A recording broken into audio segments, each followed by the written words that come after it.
இப்போ வந்து அந்த 2010க்கு பிறகு வந்து இருக்கக்கூடியவங்க இப்பதான் வாழ ஆரம்பிச்சிருப்பாங்க. அவங்களுடைய லைஃப் எப்படி இருக்கும் அப்படின்றதையும் தெரிஞ்சுக்கணும்னு ஆசைப்படுறவங்களுக்கு என்ன சொல்லுவீங்க? ஆமாம், இதில் என்னன்னா, ஆமாம், இப்போ தான் நீ சொன்ன மாதிரி 2000 வரைக்கும் அவங்க செல்ஃபாகவே வாழ்ந்துட்டு இருக்கிறாங்க. அதான் அவங்க. ஆனால் 2010 பிறந்தா அதெல்லாம் குழந்தைங்க. ஏன்னா இப்போ நான் 2010ன்னா இப்போ 15 வருஷம் இருக்கும். ஆமாம். ஆனால் இதில் அவங்கள என்ன சொல்லலாம் அப்படின்னு பார்த்தீங்கன்னா, அதில் மேக்சிமம் எல்லாம் சிங்கிள் பேரண்ட்டில் தான் இருக்குங்க. அதான் அந்த 2010க்கு அப்புறம் 10லேருந்து ஸ்டார்ட் ஆகுது.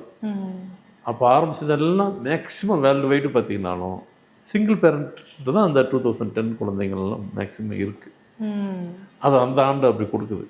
அப்போது நாம் புரிஞ்சுக்கிறது தெரிஞ்சுக்கிறது என்னென்னாக்கா, உலகம் எதை நோக்கி போய்கிட்டு இருக்குன்னு இதுக்கு தான் சொல்கிறது. எதை நோக்கி போகுது தெரியல, எங்கே போய் முடிய போகுது தெரியல. எங்கே முடிஞ்சாலும் கவலை இல்லை, எதை நோக்கி போனாலும் கவலை இல்லை. உலகத்தை பார்த்து இப்போ எல்லோரும் சொல்கிறோம், நீ என்ன ஃபாஸ்ட்டு எங்கே வேணாலும் இப்போ நாங்கள் பின்னாடி வர தயார் அப்படிங்கிற அளவுக்கு ஆயாச்சு.